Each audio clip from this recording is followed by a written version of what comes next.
He gets transported to a world where humans have gone extinct and becomes the most overpowered hero. Shin was an average high schooler who started playing the brand new VR MMORPG game called The Gate. This was the most advanced game of its time and took the world by storm. Players can explore the world as freely as they wanted to, select their own race, and defeat powerful monsters together with their friends. This game was a dream come true for everyone, but one day, this popular game became a death trap, as the servers were jammed and people got stuck inside with no way of leaving the game. When a monster killed someone, that player died in real life as well, which created a huge wave of panic. But Shin was an experienced gamer who protected his fellow players from untimely death and made it his goal to finish the game so they all could return back to their normal lives. After several months, he finally leaves his home and his support characters to enter the final dungeon and face the final boss. The monster lunges forward with an attack, but Shin dodges and backs off before rushing forward and delivering a wild slash, cutting one of the wings off. He thought this would give him some advantage, but to his surprise, the boss simply regenerates his wings back alongside his HP. He realizes that he needs to finish this fight as soon as possible, so he rushes forward and clashes against the enemy before jumping up and delivering hundreds of strikes in quick succession, almost defeating the monster. Before the monster could recover though, he uses his special ability to upgrade his sword and jumps up in the air, striking the monster straight on the head, finishing it off forever. As soon as the monster disappears, the announcement is made inside the game about how the final boss has been defeated, which means that the game is officially over, and people are allowed to log off. He excitedly checks the log sheet to see that all of the players are slowly logging out and disappearing from the list. He makes sure that every single player left before finally he decides to log out. Before he could do that, however, a sudden noise makes him turn around, and he notices that a new gate has been opened behind him. The curiosity gets the better of him, and he decides to check where it leads before logging out. Suddenly, there was a huge bright light, and the next moment when he opens his eyes, he finds himself in the middle of nowhere in a grass field. All of this feels very realistic, but he checks his menu to realize he still must be in the game. He tries to log out, but notices that the log out button has disappeared once again.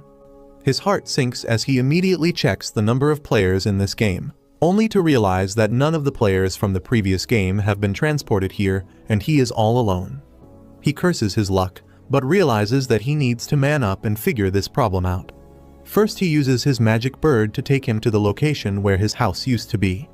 To his utter surprise, the house that he built was still there, but suddenly he notices that a bunch of hoodlums seem to be harassing a girl. They ask the girl to tell them where the elf is, but when she refuses to give them the information, they grab her and start taking her out into the forest. The moment she exits the barrier around the house though, a massive monstrous pig appears in front of them, scaring the hooligans away, while she collapses on the ground waiting for her death. Thankfully, Shin slays the beast just as it was about to attack her and asks whether she is okay. She thanks him for saving her and takes him inside, where she asks what does he need. Shin is confused as this is supposed to be his home, but according to the girl, this home belongs to an elf named Rai. He suddenly realizes that Rai is none other than the pretty white-haired NPC character that he had in the last game. Apparently, she is very famous and owns this establishment. The girl introduces herself as Tiara and claims that she can relay his message to Rai for a small fee of 1,000 silver coins. Shin is confused as in the last game there were only gold coins, so he produces a gold coin, claiming that he only has this, but Tiara's jaw drops to the floor as apparently the gold coin is worth 10 million silver coins in this world. She asks who he is, and Shin replies that he belongs to the race of high humans. This shocks Tiara even more as high humans apparently went extinct 500 years ago. Shin realizes that the high humans must have been the players from his world who all logged out of the game after he defeated the final boss, which means that this world is 500 years in the future. He thanks her and hands her the gold coin for giving him this information. At first, Tiara gets shocked and tells him that she can't take it, but soon the gold digger inside her comes out and she accepts the coin and simply stares at it with disbelief. He asks her about the monstrous pig in this area, and she replies that she is cursed. According to her, she used to have silver hair, just like any other elf, but one day when she was a child, she got cursed by someone and her hair became black. Ever since that day, monsters have been attracted to her, and everyone hated her. Thankfully, Rai took her in and used a magical barrier to protect the house so that no monsters can attack them while inside. She claims that she will live her entire life inside the house, which is a pretty sad thing. So Shin uses his magic to check her stats and realizes that it is just a low-level curse that randomly happens. He tells her to relax and uses a purifying magic to nullify the curse. The magic seems to have worked, but her hair only partially changed to white. He decides to verify it and takes her outside the barrier, where she is scared at first, but soon gets relieved and overjoyed about the fact that now she can live her life normally. She starts crying and thanks him before they head back inside the house. There she hands him a blue envelope and tells him that this is a letter of introduction which will let him enter the city like a VIP. He thanks her and leaves the house to check out this new city and whether he can learn anything about how he can get back to his world. While near the gate, he realizes that he doesn't even have to get in line and enters the city without getting checked, and immediately heads for the Adventurers Guild to register himself. While he was eating, the guild master approaches him and takes him into the back room to verify the blue envelope. He checks whether it is a fake only to realize that the envelope is totally genuine. And then he tells Shin that this envelope is extremely important, as with this, he can travel through any city without checking, stay at any guild, and can even have a personal meeting with the king himself. He tells him to make sure the card doesn't get stolen, and he promises to keep it safe. He attacks the monster, but it blocks before striking back, while Shin jumps up before backing off. He realizes that this monster is stronger than he thought, and seems to have a legendary weapon. He rushes at the monster and strikes again, but barely does any damage because his sword is almost broken. He knows he only has one more chance before the sword breaks, so he powers up like Goku and rushes at the demon, delivering a powerful slash that deletes the monster while the sword is thrown away far into the sky. He feels bad because he wanted that sword, especially now that his sword is broken, but simply takes the crystal is dropped as his reward and leaves the area for the time being. It turns out that the sword flew and ended up landing inside the chamber of the princess of this kingdom, who was beyond shocked to see this, while her guards wondered whether they were under attack. The princess tells them to calm down and realizes that the weapon is a legendary item, which is not a very usual thing to see. She tells the guards to get the weapon checked, and also find out who threw it inside the castle. Shin ends up returning to the city where he finds a large crowd gathered around the tattered remains of a bunch of soldiers. He asks around and finds out that the soldiers were wandering the northern forest after reports of people going missing, so they went to check, but ended up getting attacked by an incredibly strong monster that killed most of them while the rest ran away injured. The guard asks whether Shin knows anything about it, but he lies and claims that he doesn't know anything about it as he was picking herbs. After that, he returns back to the Adventurers Guild where he meets up with the receptionist named Silica. And even inside the guild, he finds out that everyone is talking about the northern forests, as apparently a lot of monsters have been spawning there lately. He turns towards her and reports that he ended up killing a giant monster called Skullface and wanted to have the gem that he dropped checked out. Silica is completely shocked while Shin continues about how the monster had a giant sword which ended up going missing, while his own sword ended up getting damaged during the scuffle. Silica gets in his face asking how can he talk so nonchalantly about something so crazy, but Shin replies that he just had a chance encounter and it was not his goal to fight the beast. Just then a green-haired elf named Elsa arrives who asks what the commotion is about. Silica goes near Elsa and whispers in her ears about how Shin ended up killing the legendary monster Skullface.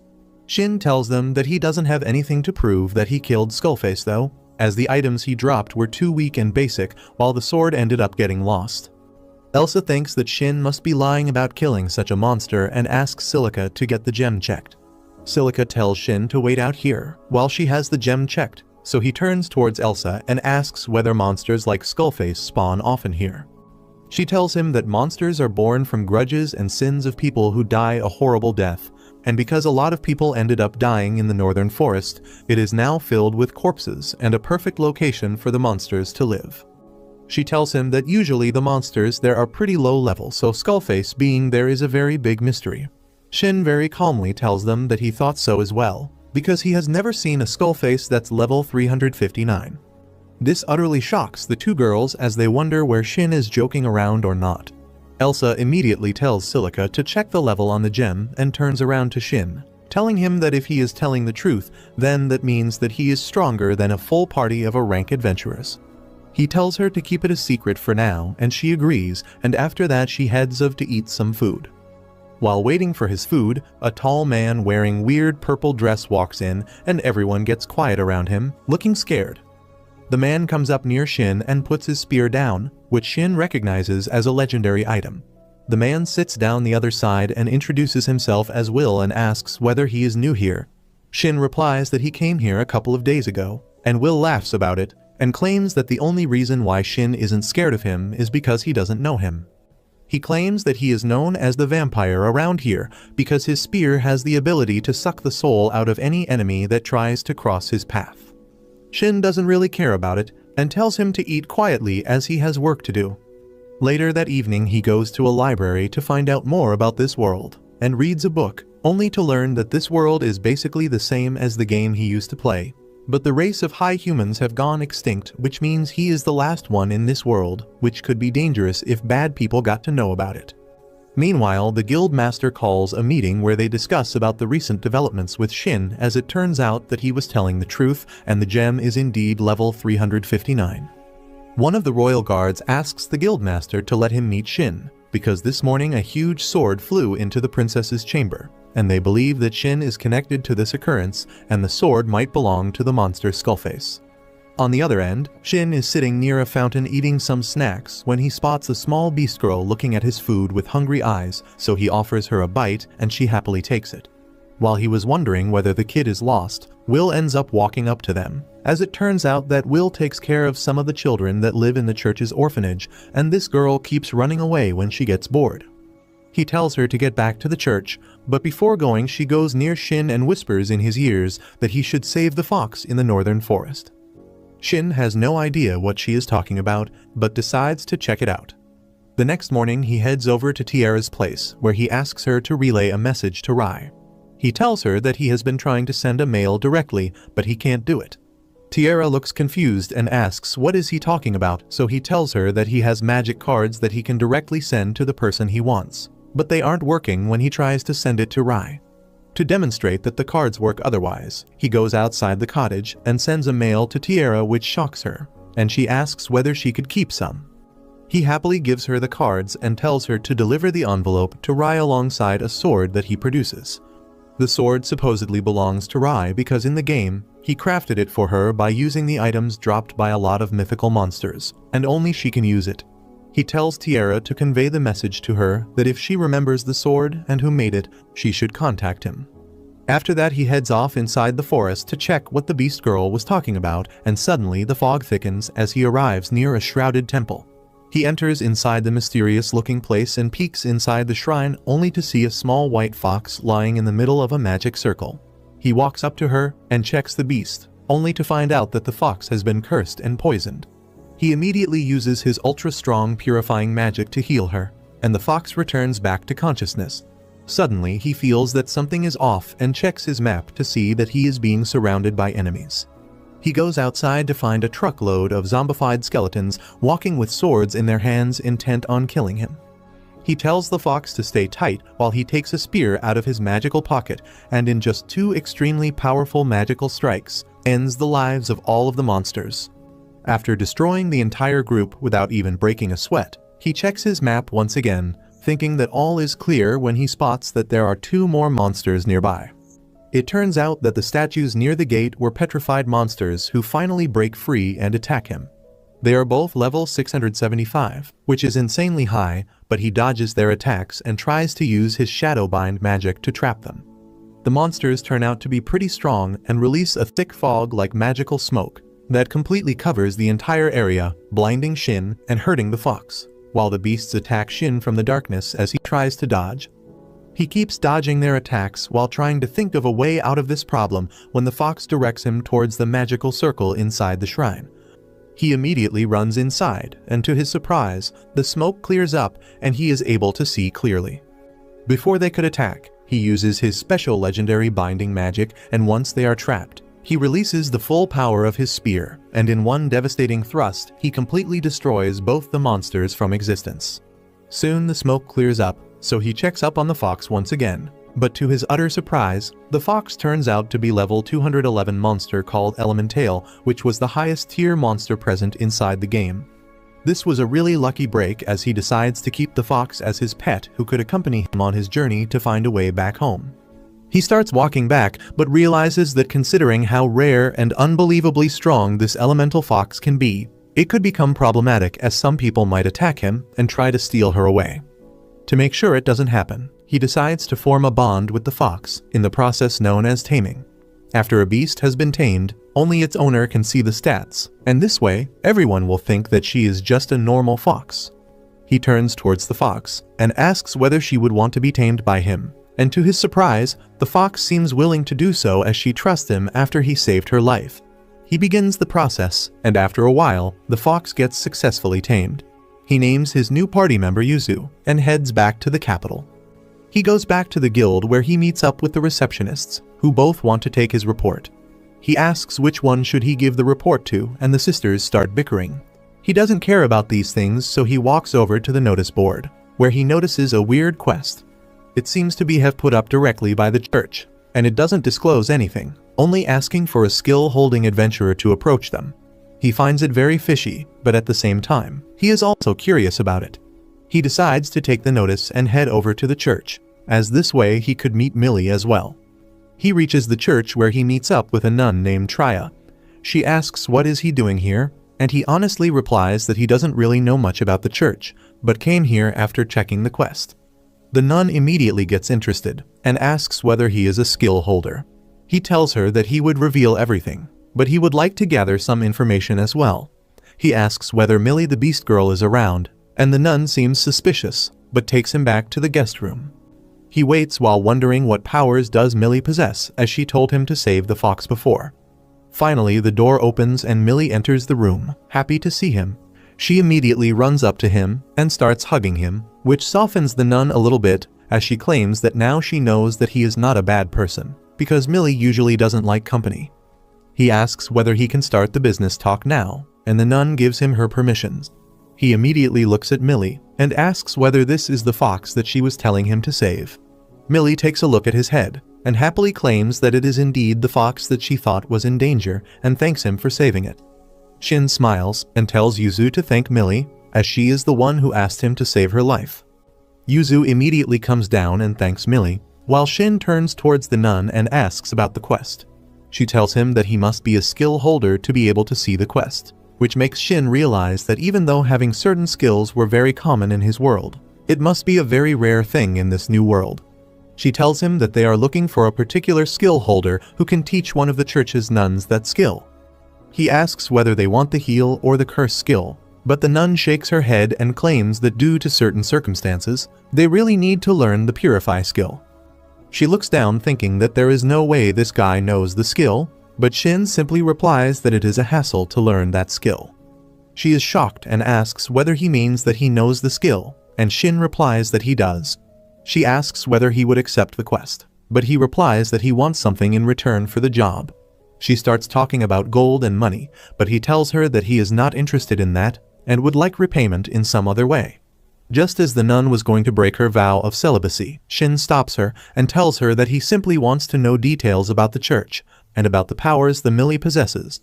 She looks unsure about it, and it makes sense, but Shin knows way too less about this world, and having the church as his informant would be very helpful. The nun was having trouble making the decision, but Millie speaks up and tells Trya that it is fine, and that she can trust Shin. Trya ends up taking the advice of a 6-year-old, and tells Shin that she can give him all the information about who comes and goes from the church alongside other details. She then tells him that Millie has the power of an oracle and can predict future sometimes. She has never been wrong in her predictions even once, and that's why they try to keep it a secret, because some evil men can try to take her away for their own benefit. To prevent that from happening, Will usually stays nearby, and because he is such a feared warrior, people stay away and don't mess with them. He then asks when would she like to learn the skill, but Trya replies that it is not her who is supposed to learn it, but the granddaughter of the previous priest because of some religious reasons. Later that day, Shin tries to mingle with the other children, but they all seem to be enchanted by the beautiful fox, while they completely ignore Shin and Millie. Shin doesn't know how to get closer to the kids, but Millie has had enough and wanted to pet Yusu, so she calls him over to Shin and then takes her in her arms, cuddling and petting the pretty beast. All the children watch in amazement and jealousy, but when Shin tries to talk to them, they run away. One of the older kids walk up to him and asks whether he is the one who is going to help them. Shin replies that he did take the quest and asks for more information about it. The little girl tells him that currently the church doesn't have a priest, so there are two candidates. The most promising candidate is a man who wants to destroy the orphanage completely and make his own house here. Shin asks why would he want to destroy the orphanage, and the kid replies that because they all hate this man, and he is also a money-grubbing pig. Shin asks why can't Triya become the priest, but the kid tells him that only a person with a purify skill can become a priest, and the other candidate is Rash, the late priest's granddaughter.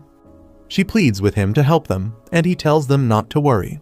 Later that day, he meets up with Rash, who seems to be a nice girl, but pretty clumsy and careless.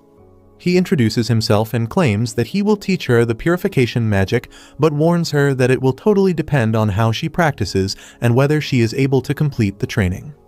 He then asks whether they know any places where high-level monsters spawn, and Triya replies that there is a very well-known spot in the faraway forest. Before he can get any further information, the door opens and Will enters the door, with a scowl on his face, and asks why did he take the quest.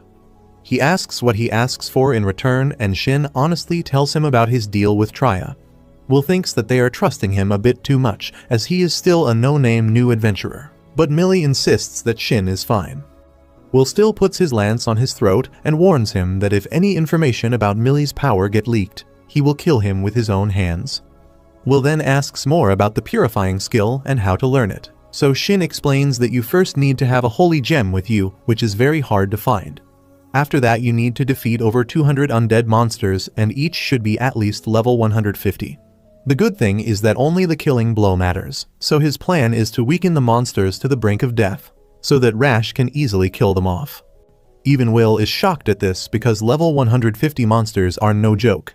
Shin, however, reassures them that he can do this, and insists that the harder part would have been to find a holy gem, but thanks to the power of plot armor, he already has the gem, so they can begin the process immediately. They decide to start the quest at night, and all of them go back to have some rest. While Shin was walking down to have some food, he gets ambushed by Will, who was waiting for him, and he takes him into a tavern for a talk. They have a deep bro talk, while Will explains that according to myths, every so often a person known as the Chosen One is born who has all the knowledge and memories from his previous life and is extremely strong. Shin wonders how this sounds similar to his reincarnation story, when suddenly he gets a message from Tiara, who claims that Rai replied and told Shin that she wants to meet him the moment she comes back from her job. After that, Shin takes out his letter of recommendation to flex on Will, but surprisingly even he has one. They touch tips together, which strengthens their bond even more, and a couple of hours later, head down to the dark forest. They walk for a while, after which they finally find their first wave of monsters.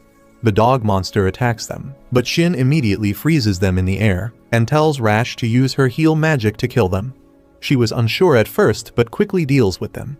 Will takes care of the next wave of skeletons with his lance, and Rash destroys them as well. After killing a bunch of waves, they finally head over to the deeper ends, where Will uses his adventurer's card to open a barrier which is put in place to stop new adventurers, as this area is dangerous. They enter the area, and immediately Shin notices some monsters on his minimap. Will goes ahead to deal with the ones ahead, while Shin weakens the ones nearby, and lets Rash end them. He tells her that by the time she learns to purify magic, she might become level 150 herself. Finally, Will comes back with a bunch of corpses and hands it over to Rash, who screams in horror at this sight. Meanwhile, much deeper in the forest, the princess and her party are dealing with a giant monster. She uses her giant sword to finish the demon and realizes that without this sword, which came through her window, killing this monster would have been very difficult. She then tells one of her party members to help the other group, so she runs over to the nearby lake. The other party seems to be on their last leg, barely managing to survive against the giant monster. But the white-haired lady enters the fray and uses her ultra-fast strikes to slice the monster in pieces and breaks its core in half. She lands on the ground, and her hair starts flying as the knight realizes that it's the famous white-haired elf, Rai. Rai uses a spell called Wide Heal to immediately heal all the injuries the knights have sustained. The knight captain kneels before her and thanks her, and she says that she wouldn't have been able to defeat the monster if they hadn't weakened it. With that, Rai takes off to investigate the nearby regions for more monsters and tells the knight captain to signal her if something comes up. She does the Naruto run through the forest, and the only thing on her mind is that she can soon meet her master again. Meanwhile, Will is facing one giant skeleton monster alone, and he manages to bring it down with just one hit from his spear. He tells Rash to finish the monster, and she casts the heal magic on the monster's broken core to defeat it.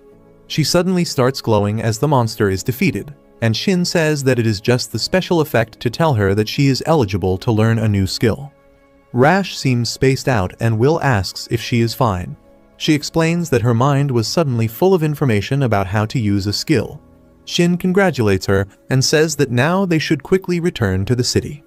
Suddenly, Yuzu notices something, and as Shin looks around, his gaze also gets stuck on something. Will and Rash also look in the direction and find dark energy from all over the forest gathering in the sky. Will says that it is the magic matter that reanimates dead creatures into monsters. The dark sphere in the sky finishes absorbing the magic matter, and then it starts changing its shape while descending to the ground. It takes the form of a giant night monster, and Shin reads its status to find that it is a level 804 Skullface Lord. The monster suddenly leaps high into the sky and hits the barrier cast by the Adventurers Guild, shattering it along with Rash's hope to escape the place alive. The monster lands back on the ground and looks towards Shin and his group, and they instinctively know that they should run away. The giant monster roars and summons an army of skeleton monsters to surround them. Will panics and asks Shin to help him break through the monster horde so that they can escape, but he replies that he is going to stay here. Shin removes the limiter he had placed on his power, and Will is overwhelmed on seeing his true abilities. Shin declares that he can't let the monsters roam free and cause destruction, so he will stop them here. He asks Will to head back and take Rash and Yuzu with him, and casts a physical enhancement buff on him. Will tries to grab Yuzu, but she tightly latches on to Shin, refusing to let go of him. He understands her feelings and lets her stay with him. He then uses a powerful lightning spell to destroy all the skeletons in front of him and opens a safe passage for Will and Rash to run away. Shin then summons his sword and rushes towards the monsters. Yuzu uses a flame attack and takes down a large number of monsters at once, but the giant monster roars and calls more monsters to its aid. In response, Shin uses a powerful red thunder beam to annihilate the skeleton monsters, and the glow of his attack is witnessed by Rai, who flies towards his location. Shin notices that his attack took down many monsters, but his minimap is filled with red dots. He sighs, hoping that Rai could come to help him, and then he would be able to fight better. Just as he wishes that, a blue dot appears on the minimap, flying towards him and clearing all the monsters on the way. Shin figures out what it means and immediately runs away from the battlefield to arrive at a field of flowers. There, he finds Rai, and they look at each other dramatically with flower petals flying in the air. Shin asks her if she has been well, but then the skeleton monsters intrude on them. Yuzu jumps down and casts a barrier to give Shin some privacy, and he thanks her before turning to Rai. Before he can say anything, Rai hugs him tightly. Shin apologizes for abandoning her for so long, and thanks her for watching over the shop, but she grips him tightly to suggest that she doesn't want that. Shin is confused because he hasn't mastered the art of understanding women yet, but then he realizes what Rai truly wants. He tells her that he is back home, and she cries as she welcomes him. However, their touching moment comes to an end when Yuzu runs out of energy and her barrier disappears. The giant monster appears there, and Shin tells Rai that they should deal with it first before catching up on lost time. Both of them raise their hands and chant a spell called Sanctuary. A golden ball of light flies towards the sky and creates a radiant circle there. The light of the magic circle destroys all the monsters it touches, and Yuzu instantly gets all her lost energy back. Even the boss monster weakens after getting affected by the light, and Shin draws his sword to finish him. He jumps high and hits the monster with all his might, shattering its core. The skeleton monster falls, but before dying it tells Shin to give his power to him. Shin is shocked to see a monster speaking, and as it disappears, he picks up its core. After dealing with the monster, Shin tells Rai that since they are already here, they should talk things out while walking. They reach the ruins of an old building and Shin tells her what happened on the day he went to defeat the final boss of the game, and how he came here without his will. Rai also remembers that the dungeon suddenly disappeared and so did the masters of other NPCs. She knew that Shin had cleared the game, but since she did not disappear, she believed that he was still in the game. Since that day, Rai and Shin's other NPC Servast have been looking for him all over the world. Shin then suddenly asks Rai to stop calling him master, because it would be chaotic if anyone heard a legend like her calling a seemingly normal guy her master. He asks her to call him by his name, and Rai blushes as she does that. Even Shin feels a bit weak in the knees on hearing her call his name. She then asks about his next step and Shin says that he is going to investigate a sacred site he read about in the library.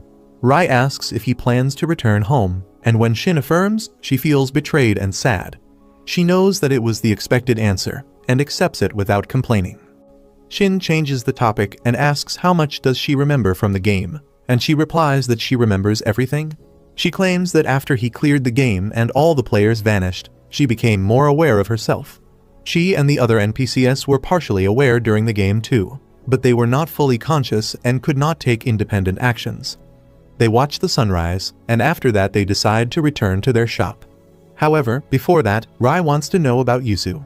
Shin tells her that Yuzu is his partner and an elemental, and Rai says that she knew that the fox was special just by looking at her tails, but could not guess that she was an elemental.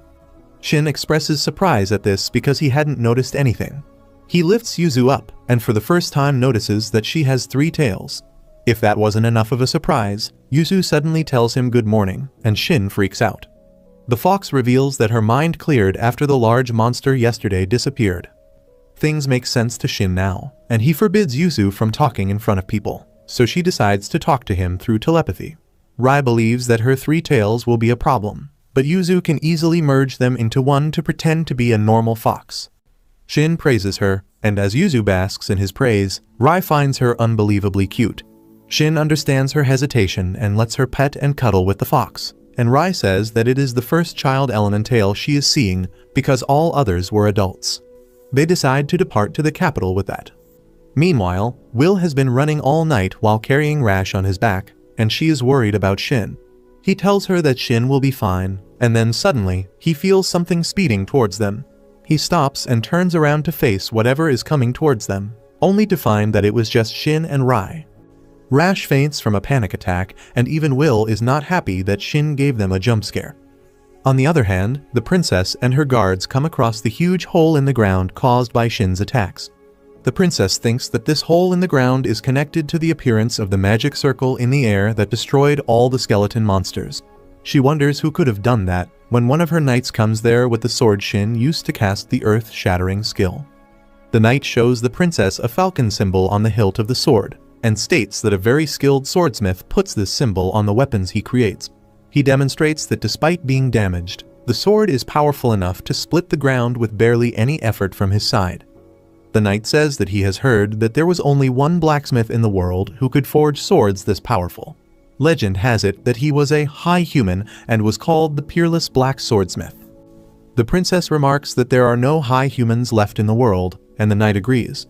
However, all he wanted to express was that the warrior behind the incident must be someone insanely strong and rich for treating a sword made by a high human like a disposable. The princess suddenly recalls that the Black Blacksmith was the original owner of the shop called Moon Sanctum that Rai operates. She plans to visit the shop once they reach the capital, and the knight asks her what she plans to do if the high human is really back. The princess laughs, saying that she would like to challenge him, and maybe get him to marry her. On the other hand, Will confronts Shin and asks him to reveal his secrets now. Shin tries to give Rai the credit for defeating the giant skeleton monster, but Will points his spear at him, asking him to stop lying. He begins stabbing at Shin, saying that it was obvious that he is the strongest person here because he was spamming powerful moves earlier, and he even caught up to them so quickly. Shin can only dodge his stabs as he asks him to stop. He finally comes clean and reveals that he is a high human, and also Rai's master. Will believes him easily, and then Shin asks him if there are any records about high humans in this world. Will tells him that there are many records that talk about how insanely strong and skilled high humans used to be, and they are still worshipped as gods by many people. Shin says that those stories can be a problem, but he really believes that his blacksmithing skills are legendary. Soon, Rash wakes up, and as she looks at Shin, she panics and asks if he is fine. She then notices the white-haired elf, and upon learning that she is Rai, Rash starts fangirling over her. The very next moment, she is hit by motion sickness because of being carried at super speed all night long. Will carries her on his back again while Shin apologizes for it. They plan to go their separate ways once they reach the gate, and Shin gives Will some of his magical letters to contact him immediately if something happens. Will warns him that if he uses these letters, he would be in a very serious situation, and tells Shin to rethink it.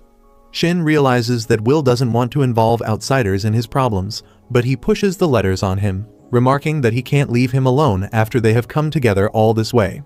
Will decides to take up the letters and then leaves for the church. Shin and Rai also head back to their shop, where Tiara comes running to greet Rai.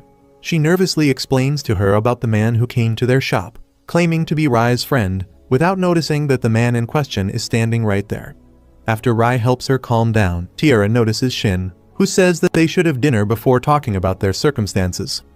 Tiara asks why should she let him eat dinner with them, and then Rai decides to introduce Shin as the true owner of their shop. Tiara freaks out on hearing this, but she cannot argue with Rai's judgment. She apologizes to Shin for not recognizing him earlier, and he tells her to not be so serious. He also introduces Yuzu to Tiara on the same note, and she is shocked to see a talking fox. Soon, Rai prepares a full-course meal for Shin, and Tiara is surprised about the ingredients because the food seems to be covered in a faint aura. Shin says that the meat in the dishes is from strong monsters like Thermal Lion and Orc King, and even the vegetables are some rare items. Tiara once again freaks out on hearing the name of all rare and legendary class ingredients, but Shin ignores her concerns and asks Rai about aura. She replies that aura is the remnant of mana in the ingredients, and it is often seen with powerful monsters and rare plants. They begin dinner with that and truly relish everything. Later, Rai tells Shin that all the other NPCs are living their lives separately. They initially thought about searching for him, but then decided that he would be fine no matter where he was, so they just decided to wait patiently for him. Shin appears a bit melancholy on hearing this, and then suddenly, the drunk Tiara starts telling him that he is too serious. Rai takes her to bed, while Shin also heads to his bedroom that has not changed at all ever since he left it. Yuzu has already fallen asleep, and Shin also changes into comfortable clothes to go to sleep. He feels drowsy the moment he plops on the bed, and wakes up in the middle of the night, feeling a heavy weight on his chest. As he opens his eyes and looks around, he finds Rai sleeping next to him. Shin panics on seeing her so close and his heart starts pounding uncontrollably. He gently touches her face, and Rai starts crying while calling out his name. He can only wipe her tears and apologize to her in his mind. When morning comes, Shin finds that Rai is no longer sleeping next to him, but then he notices some unfamiliar white hair next to him.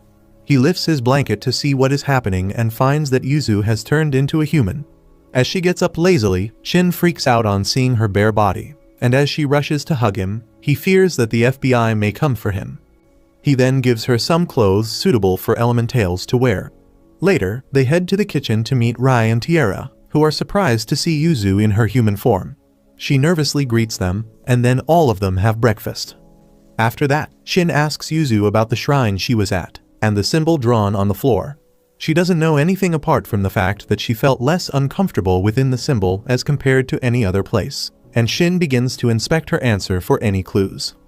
He then asks Yuzu what was she doing there, and she replies that she was just napping in the sun, when suddenly, a natural disaster shook the place, and she tried her best to stop it. She got exhausted by expending all her power, and then went into the shrine to rest. When she thought that she was going to die, Shin came there and rescued her. Shin says that he could only save her thanks to Millie, and Yuzu wants to thank her with a gift. Rai suggests that they take an elven bread made by Tiara as their gift, because it is the top product of their shop.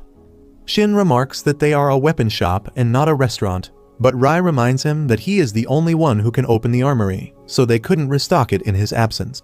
Shin understands and decides to immediately put the shop back on track.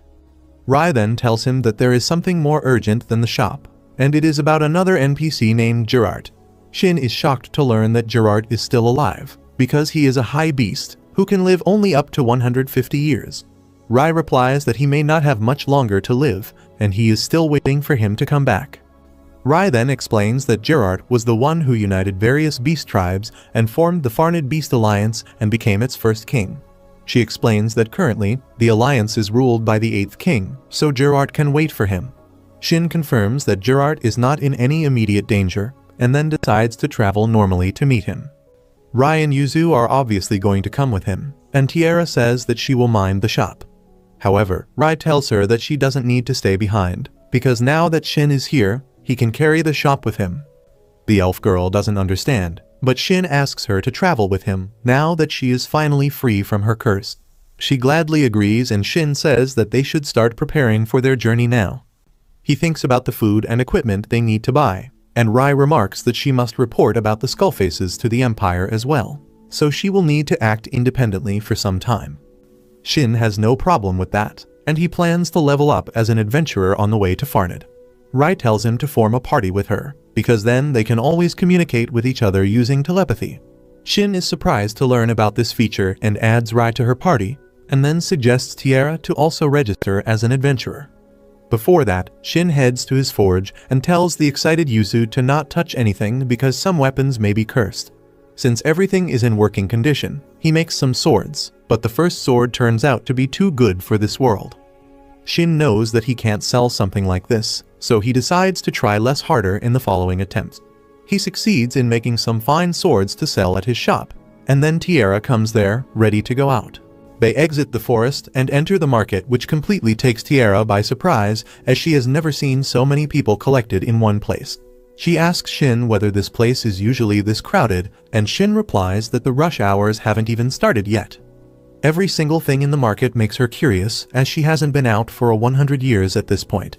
She excitedly tells Shin that they should go to the guild quickly and get her registered. Shin takes her to the guild, where they meet the receptionist, who immediately tells Shin that he has been ranked up to E. Shin is confused because he hasn't even completed a single quest yet, but the receptionist replies that his exploits are well known at this point, as he defeated the giant skeleton monster before and then was spotted defeating a huge horde of skeletons. She claims that he should be ranked up to it at once, but if they do it, it will create a lot of turmoil, as the other adventurers won't like it.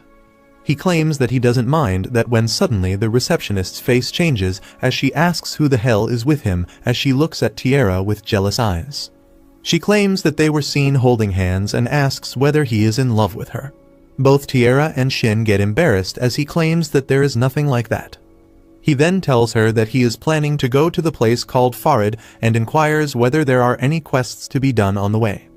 The receptionist immediately takes out a huge register and flips through the pages and claims that there is indeed one quest, which is to escort a carriage to Farnid, and asks whether he would like to take it. He immediately accepts it, and they both head out to explore the market a little bit. This basically becomes a date more or less as they walk through the markets, looking at all the different things being sold in the area. Shin then asks her whether she wants to check the church out, and Tiara agrees, so they head towards the church, where they spot Rash involved in child labor as she cleans the ground. She immediately runs over to Shin and greets him warmly before asking who the girl is. Shin explains that her name is Tiara and she works at the Moon Sanctum. This really shocks the girl, who runs over to Tiara and asks whether she knows Rai or not. Tiara explains that Rai is her master, which makes Rash's eyes gleam with excitement as she asks her all about how Rai is as a master and a person.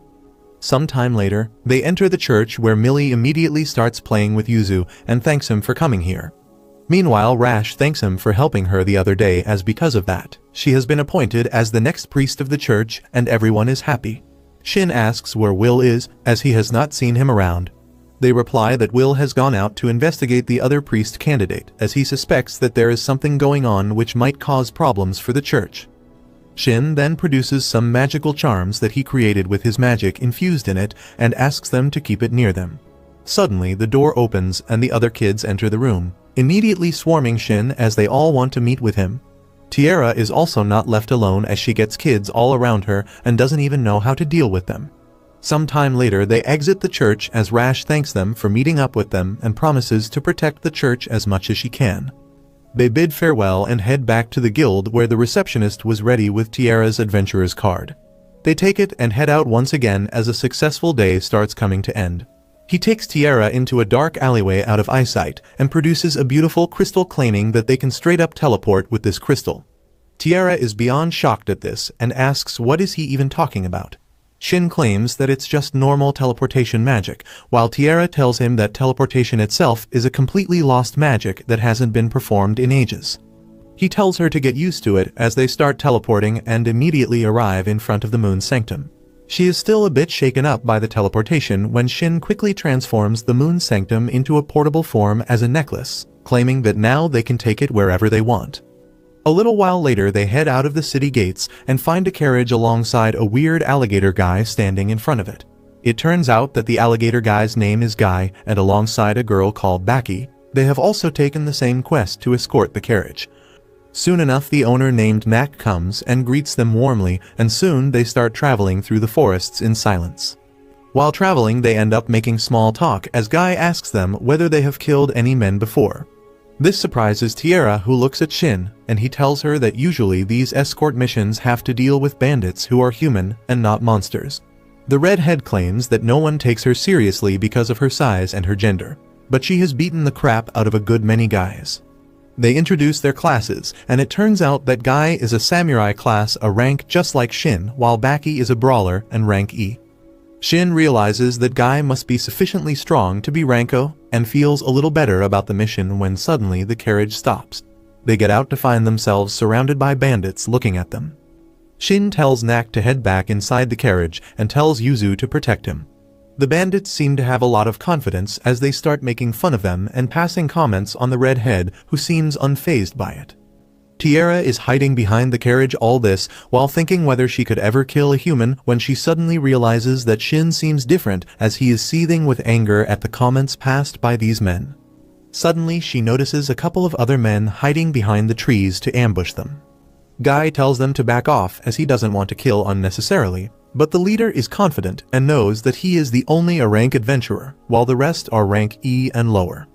Shin realizes that they must have some inside information as this is not a random attack, but before the bandits attack, an arrow goes past one of them and then another arrow flies, killing both of the hidden men. The leader is surprised that they got found, but the fight resumes. One of the guys runs at the redhead, who simply ducks below and delivers a massive uppercut that knocks the guy out, which scares them. Guy immediately follows up as he slices through both the guy and his sword with surprising ease. Two guys try to attack Shin together, but he easily cuts through them without any issue before walking towards the leader. The leader is still confused as these rank E adventurers should not be this strong, but Shin immediately cuts through his sword and beats the crap out of him before tying him up. He puts his sword at his throat and asks who the hell told him about them when Tiara grabs Shin from behind and puts him between her massive plots, which calms him down a bit and his deadly intent goes away.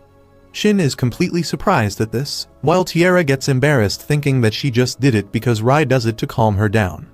Meanwhile, Shin is looking at her confused before he decides what to do with this bandit leader. They decide to move forward and sat inside the carriage happy that everything went according to the plan and neither the carriage nor the owner got injured. Guy tells Shin that he was able to extract some info from the bandits, and according to him, they were appointed by some mysterious group of people who told them to capture the carriage as they wanted an item connected to the church. This all is very weird as usually bandits are only after money. But Guy explains that the bandits themselves had no idea what that item is, so their plan was to simply capture the entire carriage and take it with them.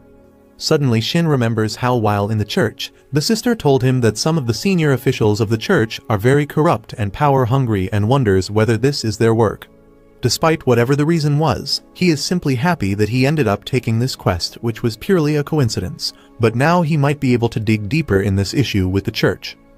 Finally, they reach the city and the quest ends as the Short King hands them their scrolls, which can be given to the guild as the proof of completing their quest so that they can get their money back.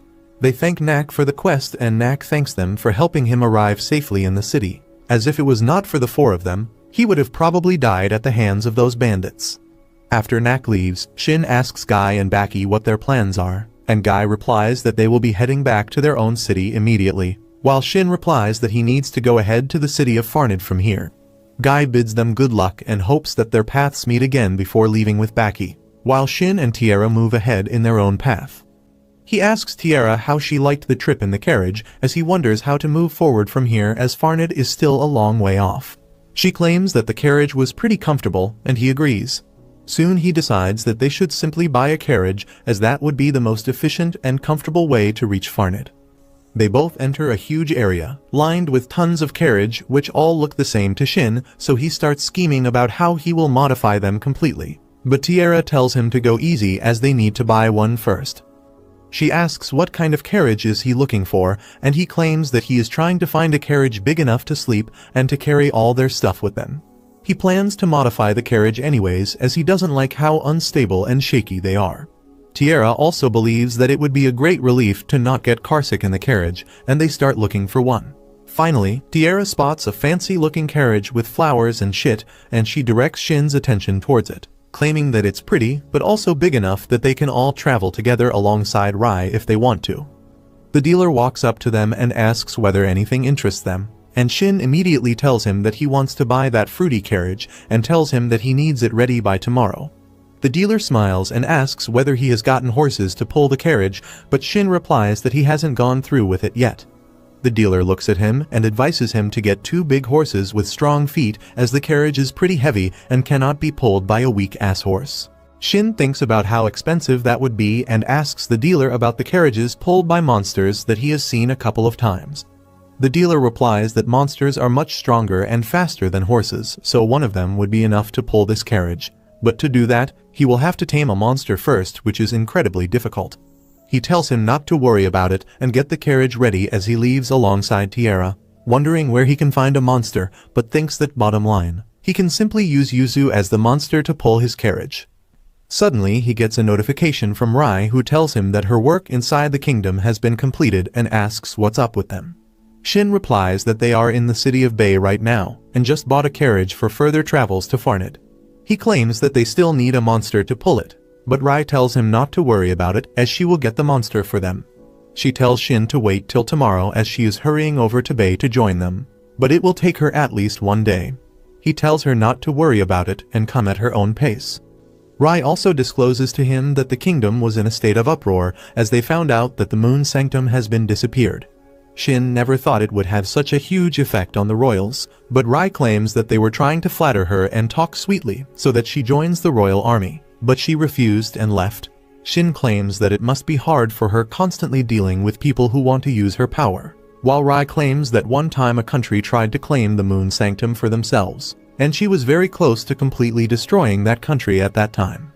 Shin tells her to chill out and meet them tomorrow and cuts the call, while Tiara calls him over to a bong shop as she liked one of the bongs. Shin is against drugs, so he tells her to shut up as he asks the old stoner lady about any decent places to stay, and she immediately recommends them a place that she swears by. They reach the location only to find a huge hotel in front of them that looks ludicrously expensive.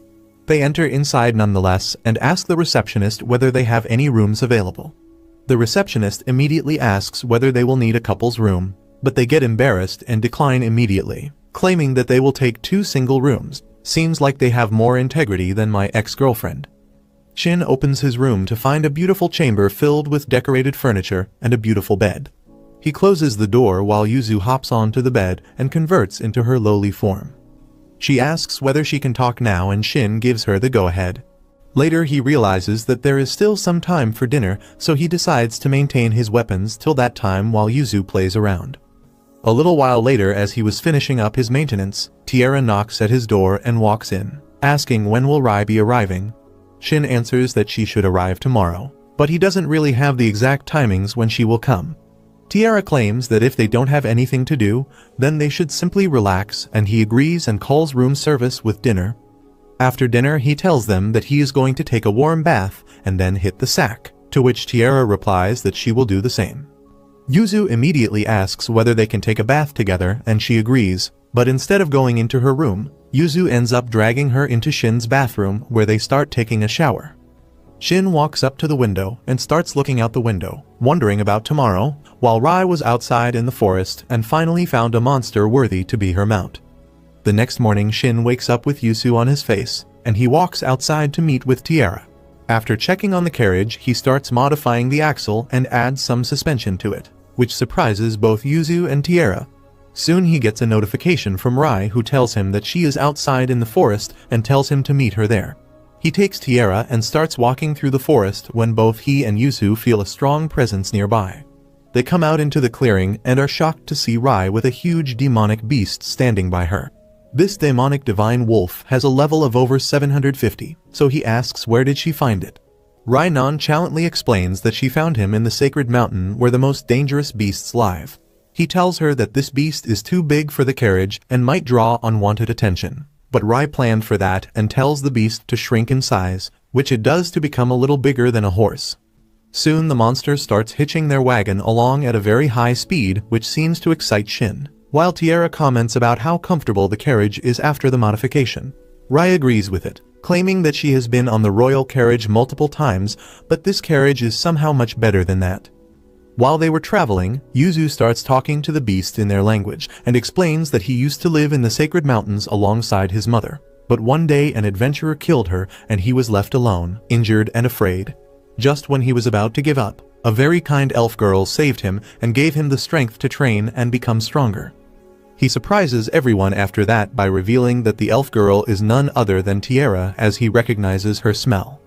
Tiara at first doesn't remember, but suddenly realizes that 100 years ago she did save a small puppy once and nursed it back to health. Rai finds this story so heartwarming that she decides to transfer the ownership to her. They get of the carriage and Rai touches the beast and revokes her ownership, making him a free divine monster once again. After that, Tiara moves ahead, scared at first, but then manages to tame it and names it Shimmer. That night everyone sleeps while Rai tells Shin that now Tiara can choose her own path if she wants and they can rest easy, knowing that Shimmer will protect her. The next day they start traveling through a very lush forest when the carriage stops as two people walk towards them. They ask whether they are Rai and Shin and starts taking them to Gerard, who became the first beast king of the area. His village seems to be beautiful and prospering as they enter it, and once inside his house, they are escorted to a room. They enter the room only to find two beastmen sitting beside their old fellow Gerard, who looks at them happily and tells Shin that he never saw he will see him again. Shin tells Gerard that he had also not thought of seeing him again, and the old guy just laughs it off. He says that the reason he is still alive after all this time has remained a mystery to him too. After that, Gerard decides to introduce the beastmen in the room. First is Wolf, the current king of Farned, and his daughter Kor. The elephant dude is Van, Gerard's right-hand man, and the turtle-like guy is Rajim, his left hand. Shin introduces himself too, and Gerard tells him to stop being so formal and speak normally. Shin asks him to start speaking normally first because Gerard never used to call him master in the past. The old man just laughs it off and decides to obey Shin, because that is the only way he can ease the tension in the minds of other people in the room. Shin doesn't quite understand him, and Gerard explains that to the people of this world, high humans like him are legendary beings who must be feared and worshipped. Soon after that, Gerard and Shin start talking about the old times when they used to fight huge hordes of monsters by themselves. They laugh about how reckless they used to be back then. Gerard wants to tell Shin what happened in the 500 years he was missing, and he replies that Rai already told him about Gerard founding the nation of Beastmen. He is not happy with that, because he was planning on boasting about his achievements to Shin. Rai says that she knew he would exaggerate things, so she told their master about the things objectively. Shin simply laughs about it, and then Rai leaves to brew some tea. In the meantime, Gerard asks Shin to tell him more about where he was in the 500 years, and he tells him whatever he can remember. They keep chatting till evening, and then suddenly, Gerard gets serious. He tells Shin that it is time to get down to business. Gerard reveals that he doesn't have long to live, and Shin is taken aback by the suddenness of the news. Gerard believes that he only has about a month left, and Shin asks how can he be so sure. He says that for the past few weeks, he had been feeling odd, and then he learnt about Shin's return from Rai. That was when all his doubts were solved, and he realized that since his master was back, time started flowing normally for him again. Gerard believes that it was almost as if he was waiting just for Shin to return so that he could die in peace. He says that maybe the gods of this world have heard his prayer. He then faces Shin and asks him for a duel, saying that it is his last wish. Shin wonders if Gerard wants to die in a battle like a proper warrior. Gerard wants to see how he compares against a legendary high human that he once fought besides. Seeing the determination in his eyes, Shin accepts Gerard's request. Rai also hears this, and she is not happy about it, so she simply walks away. Shin then asks him if he has any regrets left, and Gerard says that the only regret is that they have not dueled, and that will also be erased soon. At night, Gerard calls the important beastmen to his room for an important announcement. He tells them that he has found his place to die. He explains that he has asked Shin to duel him before his time is up, and the duel will take place 1 week from now. Wolf and his daughter are surprised, but the elephant and the turtle were already anticipating this because they have known Gerard for the longest time. Wolf's daughter Cor finds it hard to accept, and she gets up and asks everyone how are they so calm while talking about death. Gerard simply tells her that he has lived a long life and seen generations after generations of his friends and their families die. He says that the reason that he has lived for so long will be evident to everyone on the day of the duel, and tells Cor that she will also have to see it. She accepts his wishes, and then Gerard declares that the duel will take place in the Ralua forest, and everyone should be there to witness the greatest fight of his life. Later, Gerard looks at the moon and thinks about how when Shin disappeared, the world turned bland. He regretted not being able to fight against him, and thought that his wish would never come true. Now that it is on the verge of becoming reality, Gerard can only thank Shin for returning. From the next day, Shin follows a peaceful routine, sleeping in late, having meals with his friends, and examining some magic gauntlets. He makes his shop magically appear, much to the surprise of the beastmen, and then repairs the gauntlets with just one tap of his hammer. At night, he returns those gauntlets to Gerard, saying that he can fight his heart out now. Gerard thanks him, and then they begin chatting again. The day of their fated duel is tomorrow, and they have one last heart-to-heart before that. Gerard wants to give Shin some advice, but he hesitates saying it out loud. Shin has already figured out that it is about Rai, and Gerard tells him that he is right. He wants to know if Shin will really go to his world if he finds a way, and leave her behind. Shin thinks about his memories with Rai and then says that he will go home because that is what he has been fighting for. Gerard is a bit pained on hearing that, and says that he should not have asked such a personal question. Shin lays down and wishes there was a magic solution that could get rid of his and Rai's problems at once. They talk about how not everyone can get their happy ending, and then Gerard lays down too, telling Shin that he is looking forward to tomorrow. The next day, they head to the location of the duel. Shin asks Rai to deal with any stray attack that comes towards their direction, and she tells him to leave everything to her and fight to his heart's content. She watches Gerard saying his goodbyes too, and asks Shin to take care of him. Everyone wishes him good luck, and on the other hand, Gerard also receives the best wishes of his followers. With that, both the warriors jump off the cliff. The elephant and the turtle talk about how they have not seen Gerard so happy in a long time, and even Wolf tells his daughter to witness the dream of their first king come true. Deep inside the forest, Shin and Gerard are ready to fight. They take their stance and let out a battle cry before starting the fight. Those at the cliff can only see some distant explosions as Shin and Gerard crush the ground under their feet by clashing with each other. They keep running through the forest, creating explosions everywhere they go. Shin sends a flying slash toward Gerard, who easily dodges it mid-air, and then hits him with a heavy blow. Shin blocks it with his sword, and both of them smile at each other. The spectators are in awe at this, and Wolf says that he never knew that Gerard was so powerful. However, the old-timers and Rai know that this is just warm-up for both of them.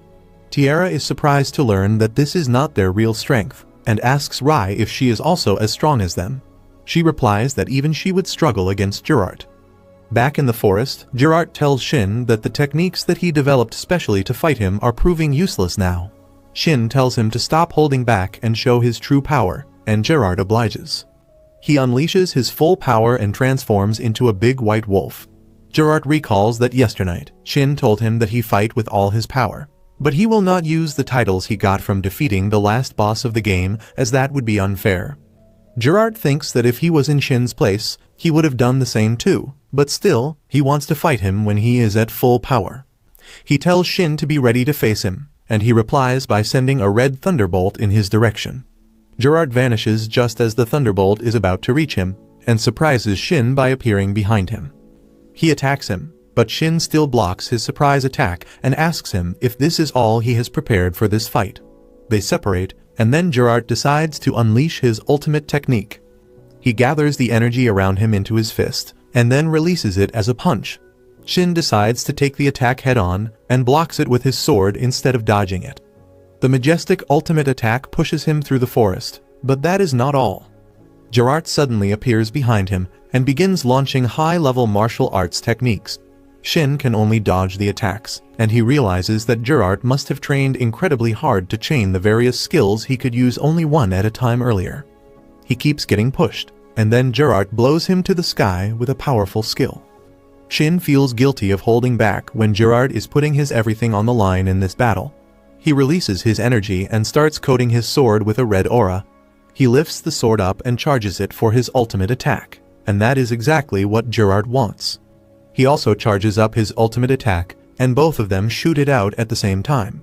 Their attacks collide mid-air, creating a giant energy sphere where the opposing forces of the attacks try getting overwhelming the other. Shin and Gerard also clash with each other, and as a result of the high-intensity attacks, their weapons are destroyed. In the very next moment, Gerard appears behind Shin and launches a surprise attack on him. Shin realizes it will be dangerous, but Gerard is unable to punch him. His fist gently taps Shin's stomach, and then he begins stumbling backwards. He falls down and rests against a boulder, and then suddenly starts coughing blood, causing Shin to worry about him. Gerard's transformation comes undone, and he smiles, saying that it seems to be the end for him. Shin says that he is impressed because he got him with that last move. Gerard laughs, saying that he hasn't lived for 500 years for nothing. He is pleased that he was able to land a blow on his master, and then asks Shin if he can do something for him as a reward. Gerard knows that Shin was still hiding some of his strength, and he wants to witness it. Shin is taken aback by his words, but he still decides to fulfill his wish. He jumps back and then releases an insane amount of energy that rattles the entire forest. As Gerard witnesses the explosion of energy, he remarks that he had no idea about Shin's true power. He wishes him farewell, and Shin only tells him that they will see each other later. Shin expands his energy, and Gerard closes his eyes as he is consumed and defeated by it.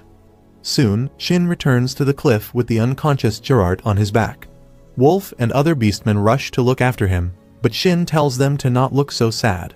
He reveals that Gerard managed to land a hit on a high human, and that means he is on the same level as one now. The two old-timers tell the crying girl to look at Gerard's smiling face, and say that he died without a regret. She wipes the tears off her face, saying that Gerard would laugh if he saw them like this. Shin, however, has his back towards everyone, because he cannot face them with his emotions overflowing. Soon, Gerard's funeral is held, and it starts raining. The citizens of the forest mourn him as his coffin is carried to their traditional resting place. Wolf and others transform and howl to pay their first king their last wishes, and Shin watches everything alone from a distance. At night, Rai finds him staring at the moon, and runs to embrace him after sensing the sadness he is holding within his heart. She asks him what can she do to ease his burden, and he begins crying in her embrace, saying that even though this is what Gerard wanted, it is too sad to lose a friend. A few days later, Shin, Rai and Tiara explore the market. Rai and Tiara are wearing some catgirl ears that hide their elf ears, which would otherwise attract a lot of attention. Rai says that these will help them mingle nicely with people here, and recalls that Shin used to call them cosplay items. He gets nervous at this, because he was the one who created them in the first place, but didn't know that he would get 2 cosplayers in his group. Rai blushes as she asks Shin how does she look in these ears, and he says that she looks like a furry waifu, causing her to blush even harder. She walks away to meet someone, which is another one of the NPC characters Shin had created. He met the dragonoid character Isekai'd during Gerard's funeral by chance, and they are catching up today. They enter a prestigious hotel where the dignitaries from various nations who came to Gerard's funeral are staying. Shin asks Rai if Isekai'd is also a monarch like Gerard, and she explains that though he was the first emperor of the Dragon Empire Kilmont, he has cut his ties with the imperial family now. Right now, Isekai'd lives freely as the current Dragon Emperor is a very capable person. They come to Isekai'd's quarters, where his butler asks Shin and others to wait in the waiting room while he calls his master. Wolf tells Shin that he will only escort him till here because he is busy, and leaves his daughter Quor with him. Shin and the girls are in the living room. When Isekai'd comes there, he has an air of vanity around him, and he quickly dismisses his servant. Shin greets him, and then suddenly Isekai'd falls to his knees, expressing his delight on seeing that his master has finally returned. He swears to serve Shin again, who realizes that Suede's character was like this. He gets embarrassed and says that they should take it easy because they are meeting after so long. Suede is not sure about that, but when Rai tells him that it is okay, he decides to accept his master's command. He gets up and says that he will also be relaxed around Shin from now on. But first, he asks Rai why is she wearing the cat ears and tail. She replies that it is to suit Shin's taste, and he requests her to not give him the wrong idea. They sit down to talk after that, and discuss how Gerard died like a proud warrior. After that, Suede asks him does he plan to do now, and Shin replies that he will go to the sacred place to research. Suede says that he will also join him after he goes to Kilmont and returns, and Shin likes the idea of partying up with him again. Shin decides to leave with that, but then he suddenly recalls something. He summons a halberd that is Suede's personal weapon and returns it to him. The dragon is delighted to receive his weapon after all this time, and Shin tells him that he even took care of the maintenance. Suede notices that the halberd looks even more powerful now, and Shin explains that his mana control has improved lately, so he improved the halberd's power by 5 times. Suede is impressed by his master's growth, and everyone else is shocked. Later, Shin and the girls go to the Adventurers Guild. He plans to increase his rank to C, so he picks up a job to slay goblins. Quor is curious to see him in action, so she requests to tag along with him. She says that she has more work in the forest and Shin is curious about it. Quor tells him that she is going to investigate the forest in which he fought with Gerard to see if it is growing properly. Shin requests to let him join her on the investigation too, because he also wants to see it. After that, they go goblin hunting, and each one of them defeats 1 goblin each. Next, they check up the condition of the forest that has almost completely recovered from the damage it faced during Shin and Gerard's fight. Quor tells everyone that they have to examine the growth of trees and also gather any new herb they see in the area. Later, Shin returns to the guild to submit proof of completing his job, and the receptionist tells him that she also has a message for him. It is from Barlux, the guild master of the previous city, and Shin seems to remember him. The message tells him that he has been summoned to the royal palace immediately, and Tiara asks him if he has anything to do with a royal family. Shin doesn't think so, but then he recalls that he sent the giant sword of the skeleton monster flying on the first day that landed in the palace. He realizes that he must take care of this matter quickly, and Rai and Tiara are ready to join him. Quor says that she cannot leave the country, but Shin tells her to not stress about it. He then asks her when is her dad free, because he has something to give him. At night, Quor leads Shin to Wolf's room, where he gives him Gerard's gauntlets. Wolf is astonished to see them, because they were destroyed in the duel. Shin tells him that he created them in the first place, so he could easily repair them too. He adds that Gerard wanted them to be passed on to Wolf after his death, so he has already changed the owner settings of the gauntlets too. Wolf is taken aback by this last gift of his mentor, and Shin asks him to try the gauntlets. He wears them and feels the power overflowing. Shin then tells him that it is up to him to choose the heir to his gauntlets, and he agrees to this responsibility and fist bumps him. The next day, Shin and his gang leave the Beast Country. Once they reach the forest, Shin uses a crystal to teleport themselves back to the place where their shop was situated at first. Once they arrive at their destination, his minimap shows him that there are 3 hostile figures nearby watching him. Thankfully, he was using a stealth skill and the spies were not able to spot them. Rai says that they might just be concerned about the shop vanishing because they must have forgotten that it can move around. She suddenly gets sad as she asks Shin if he is also going to vanish someday again. She begins blushing after blurting that out, and starts walking towards the city, leaving Shin behind. He is left speechless at that, and Tiara asks what is bothering him. He replies that he is not sure what it is like to wait for someone who may never return, and wonders if he can do that. Tiara simply says that he cannot do it, because he is a human and their sense of time is much different than elves.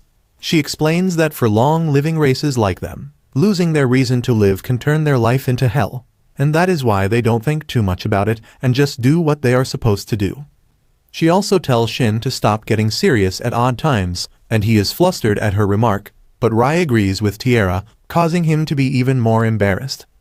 After that, they reach the Adventurers Guild, where the receptionist's sister goes to fetch the guild master.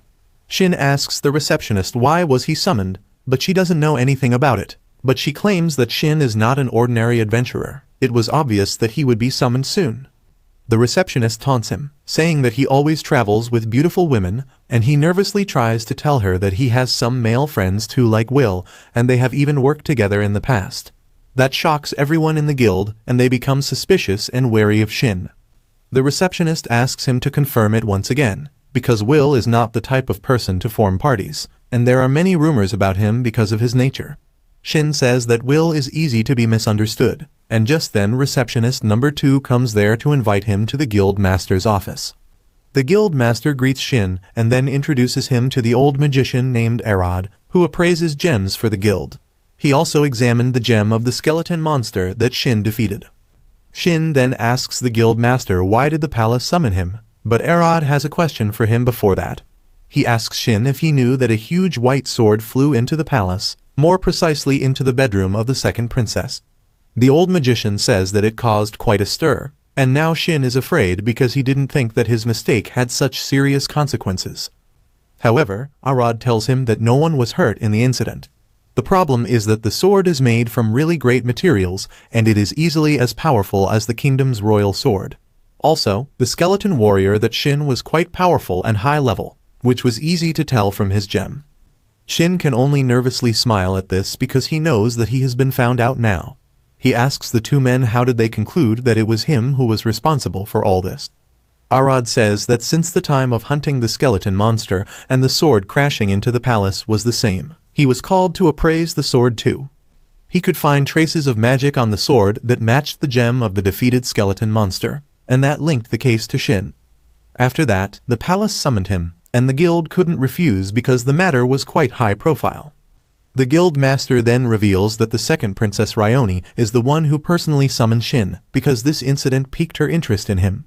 He is dumbfounded and thinks that the princess wants to punish him for his crimes, but the guild master says that the princess is a great warrior who has defeated skeleton monsters before, and she must just be curious about Shin's strength. However, neither the guild master nor AniRoll know her exact motives.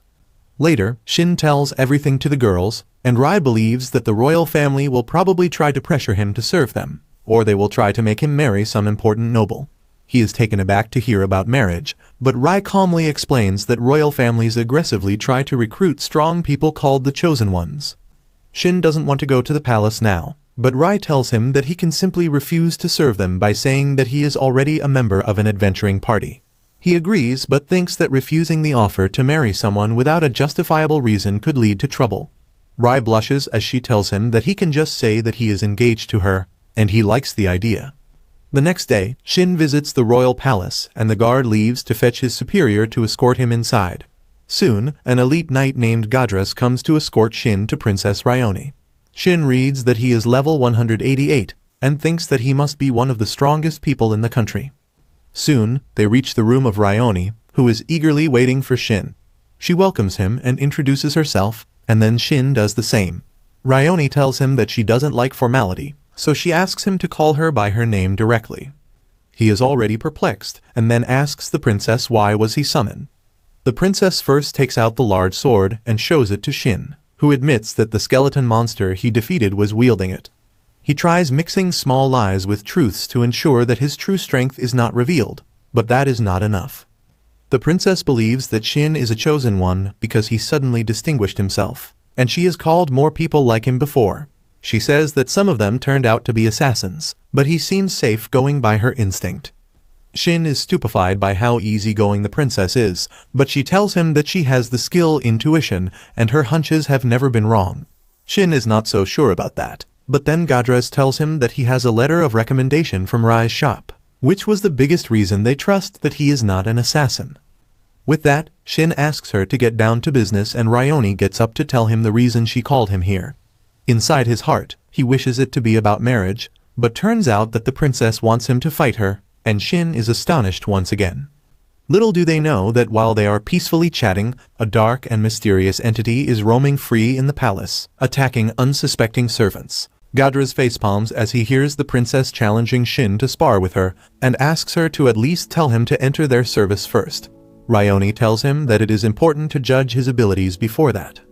Gadras complains that this is not the ladylike way to do things, and Ryoni tells him that if he wants to serve a princess who acts like a girl, he should serve her sister instead. She then picks up the heavy suitcase and tells Shin that they should get going.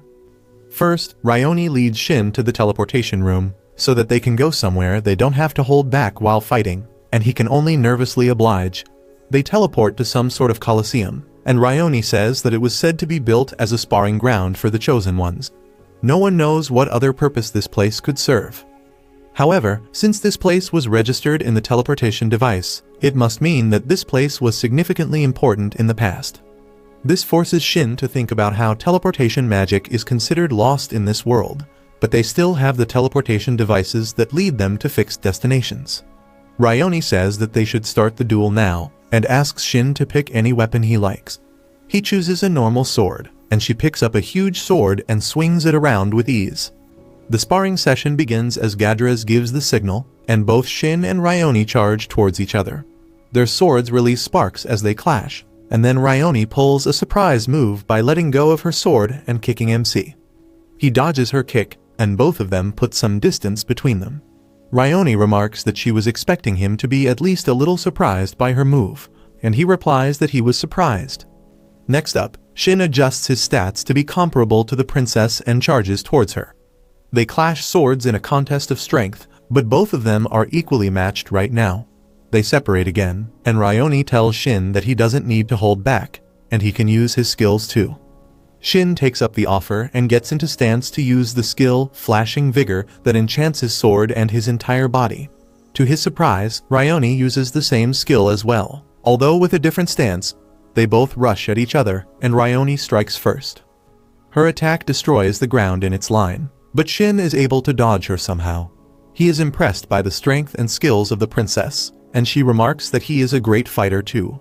She believes that they are fighters of similar level and similar fighting styles, and Shin remarks that this will make it pointless for them to duel any longer. He suggests to end the battle now, but Ryoni wants to keep fighting. However, Shin tells her that her sword won't last any longer. She takes one look at her battered sword, and sighs that it couldn't withstand her power.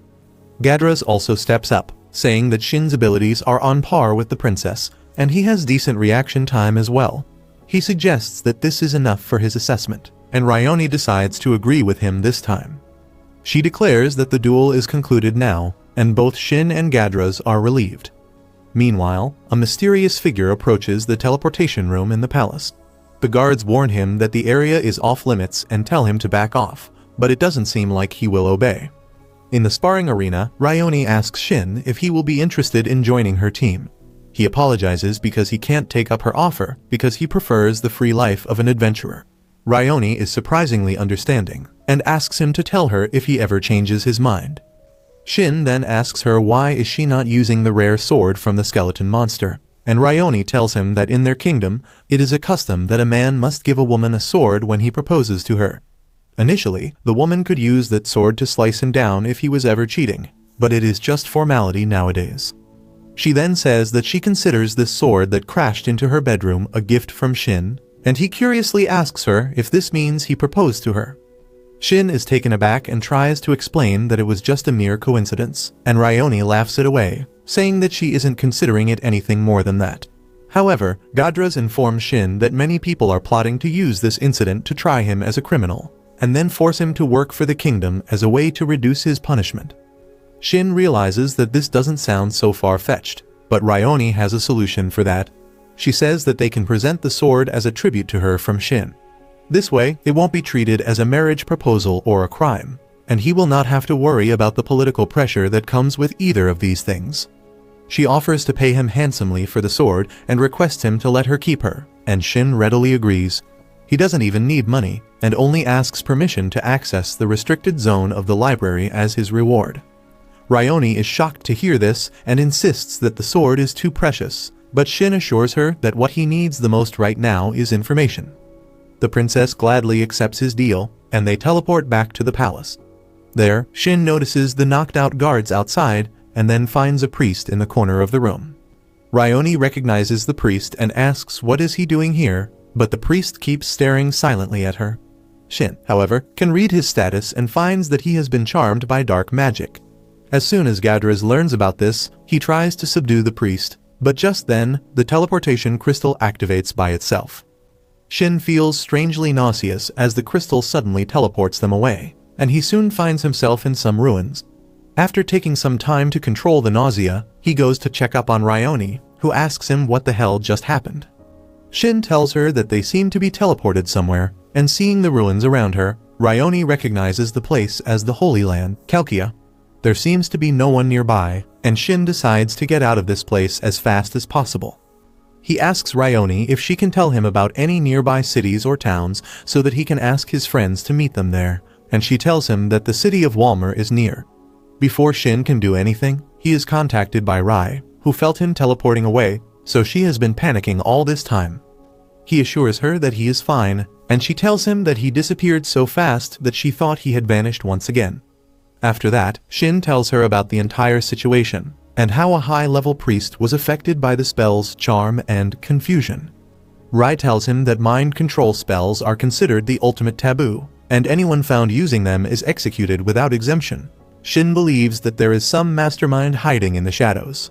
He can't use teleportation magic in front of the princess, so he asks Rai to handle things in the capital and meet up with him after that. With that, he ends the call and Rai finds Tiara waiting for some news. She is relieved when she hears that Shin is fine, but then Rai says that she has some urgent business and she needs her to come along. They head to the palace, where Rai tells Tiara that Shin has gotten in trouble and the cause behind it seems to be a demon. Both Tiara and Yusu freak out on hearing this. Rai explains that demons are born from the dark energy, and they are quite different from the regular monsters who are corrupted by that dark energy. The demons can disguise themselves as any monster, and they are also quite intelligent depending on how powerful they are. Rai believes that to use mind control magic, the demon must be at the rank of a count, and his level should be between 300 to 400. Tiara is nervous because she can't face such a strong enemy, but Rai assures her that this time they are only going to observe. Once they reach outside the palace, Rai uses a hiding magic on Tiara and herself. They turn invisible, and then Rai lifts Tiara and jumps over the palace wall. With that, she prepares to sneak inside the palace, but Tiara is already mentally exhausted. They walk in front of the guards who can neither hear nor see them, and reach the dungeons, where the demon has already been captured. Rai puts the guards there to sleep, and then uses the key to open the prison door. Inside the prison, the priest Grail is sitting silently. Rai greets him as she removes her hiding spell, and the priest is shocked to see her here. Rai says that she heard that the spells Charm and Confusion were cast on him, and the old priest rants about how he had no idea about that. He seems to be ridden with guilt about what he did while under the influence of the spells, but Rai assures him that the two people who were teleported away are safe, and they will return soon too. Grail is relieved to hear that, and Rai decides to lift the two mind control spells cast on him. Just then, some thorny tentacles come towards her. Rai quickly summons her sword and slashes them as the creepy demon with a dozen eyes on its face makes its appearance. She notices that the level 423 demon is a count-ranked named demon, which makes him quite powerful and intelligent. The demon also seems to know about Rai, who used to be a huge enemy of the demons 500 years ago. He shoots some thorns at her, and she easily deflects all of them. The demon then attacks her with his heavy claws, and Rai blocks them, giving the demon an opening to attack her with his vines. However, Rai summons a second sword to chop off the vines, making the demon scream in pain. He asks her why is she defending the human, and Rai replies that it would be a shame to let him die for someone else's crime. Also, letting a demon live would be a disgrace for their shop, the Moon Sanctum. The demon knows that name and about the high human who owned it and defeated countless demons in the past. However, he claims that it is all in the past now. He regenerates his wines, saying that all the heroes have left this world, and gradually, the age of humans is ending as corruption spreads everywhere. The demon tells Rai to join them because she was abandoned by her master, and those words rub her the wrong way. She dares the demon to repeat what he just said, and he does just that. He tells her that the high human she served won't ever return, and she should hate him because he abandoned her. Rai just sighs in front of his sheer ignorance, and tells him that he just said something he should not have. She makes her two swords vanish, and summons a third one. The demon recognizes it as the legendary weapon she used to wield in the past, and Rai slashes his head off clean before he can realize that the high human has returned. With that, Rai leads Tiara and Grail outside the prison, and all the guards on the way can only stare at her. Meanwhile, the king, his other daughter and Gadras are tense in the meeting room when Rai suddenly enters. The king is surprised to see her here, and she tells him that she has something important to tell him. She first tells them about the involvement of demons in the recent incident, sending everyone into worry. However, she quickly follows with good news about Shin and Ryoni being safe, and everyone is relieved. After that, Priest Grail apologizes to the king for everything that happened because of him, and the king says that it was not his fault, and he should continue working as usual. Next, he turns to Rai and asks what she plans to do next, and she replies that she has to go somewhere urgently, before taking her leave. Outside, Tiara asks Rai how they will reach Walmer without their wagon, and she replies that they will simply run all the way.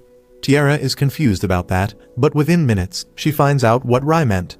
On the other hand, Shin asks Ryoni about the Holy Land, and she tells him that Holy Lands are cities that fell 500 years ago during the dusk of prosperity. Though she has never entered one before, Ryoni has heard that many powerful monsters come out in the Holy Lands, and it takes multiple chosen ones to defeat them. Shin remarks that they need weapons, and Ryoni says that fortunately, she has the greatsword with her. However, she is worried that Shin has nothing to defend himself with. He tells her not to worry about him, but he still cannot let the princess know his true strength because then she will never let him leave. However, getting out of this holy land without using his true strength might not be possible. Ryoni then tells Shin that the Holy Land of Kalkia has 4 gates, and reinforcements will come from the south gate. She also knows about the control room next to the gate that opens it, thanks to the previous explorations sent to this place. Instead of finding their way, Shin decides to take shortcuts by jumping over the wall. However, he returns to the ground with the same speed he took off. Neither he nor Ryoni can understand it, so Shin tries once again, but the result is still the same. He asks the princess what did it look like to her, and she explains that he vanished just as he reached above the wall and then reappeared next to her. Shin wonders if this is teleportation magic, and to test his hypothesis, he jumps over the broken portion of the wall. Once again, he is returned to his position in a flash, and this helps him figure out the mechanism. He tells Ryoni to follow him, and takes her to a floating orb of light. She is confused, but Shin knows the floating orb well because it used to be a feature in the game. He reveals that if the floating orb is here, it means that this city is a dungeon, but Ryoni doesn't believe him because his words are against common sense. Shin explains that it is a different type of dungeon that allows people to only follow a particular route to get to the next floor or out of it, which is why he could not jump over the walls or through the hole, because the dungeon automatically corrected his position with its security features. Shin tells Ryoni that to escape this dungeon, they need to follow the floating orbs and defeat the monsters that come in their way. She thanks him and says that it is her great luck that she was teleported here with him. With that, Shin tells her that the orb will teleport them to the next location, and he wants to go ahead first and check if everything is clear. He touches the orb and gets teleported to the next location, and then returns within a few seconds to report that the next destination is completely safe. Ryoni apologizes for letting him do the dangerous task, and he says that he can't let a princess head into unknown places. Also, he can easily kill any monsters that come his way with his full power when he is not being watched. With that, they teleport to the next location, and Shin's radar alerts him about a monster nearby. He informs Ryoni about it, and they cautiously head towards its location. They find that it is a creepy ghost-type monster that gives off a terrifying aura. Shin knows that the monster can use earth and wind-type magic, and he also finds that it is at level 531. The monster immediately attacks them with a powerful wind spell, and Ryoni gets ready to face it. However, Shin stops her and says that he will deal with the storm, while she should focus on the monster itself. Ryoni agrees, and then Shin summons his sword. He sends a flying slash that disperses the storm, and at the same time, the princess leaps high and delivers a powerful blow to the ghost-type monster. Shin follows after her, and deals the finishing blow himself. Ryoni remarks that it seemed quite easy, and he explains that the sword she has is enchanted with light magic, which is strong against ghost-type monsters. She then asks him about his sword, and he tells her that it is a mid-level mythic item, claiming that it is one of his trump cards, but that is just a white lie. Ryoni suddenly gets uncomfortably close to him, claiming that she is very interested in him now. Shin can only nervously back away from her. They resume their journey and Shin can spot various monsters around them. However, he assures the princess that the monsters in a dungeon don't leave their position normally, so they can deal with them one-on-one. While he appears calm on the outside, he is actually quite fidgety inside, because he wants to flex his power and take care of the monsters in an instant. They come across another floating orb, and it teleports them ahead. There, they come face to face with a level 684 slime monster.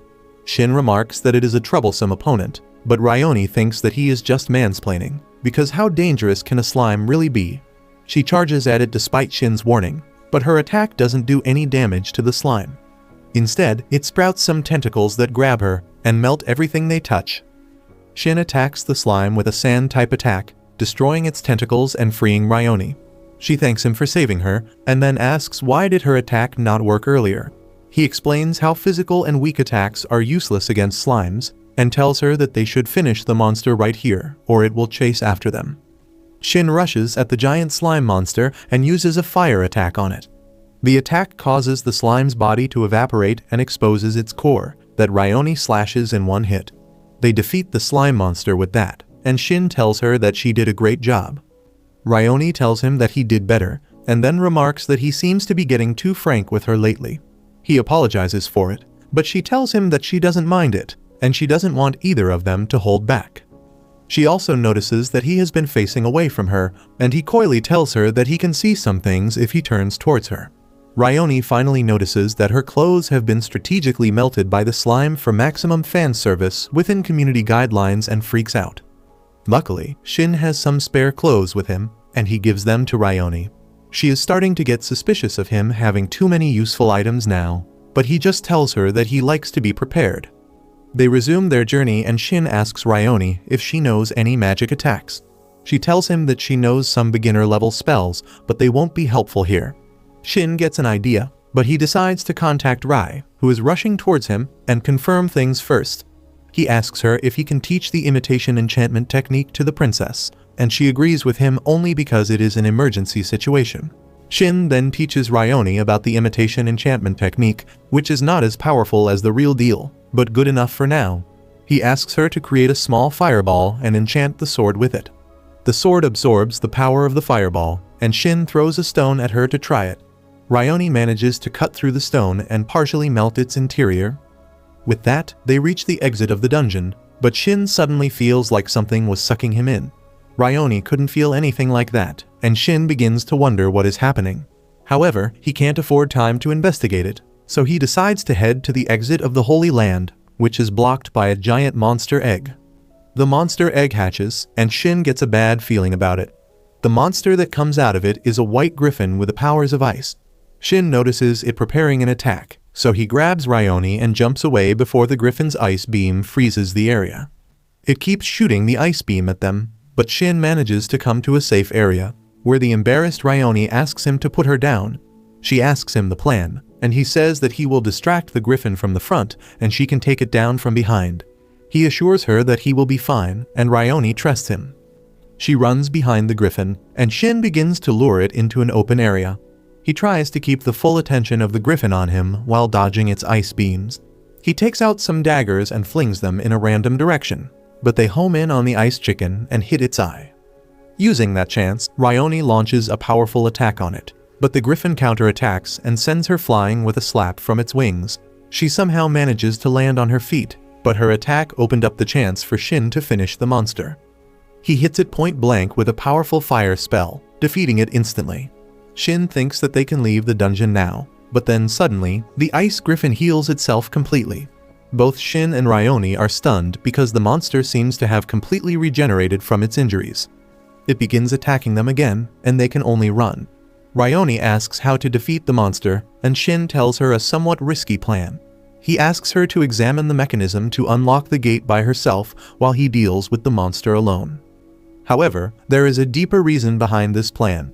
Shin believes that the griffin is a monster created by magic, and there must be a spell that is helping it regenerate.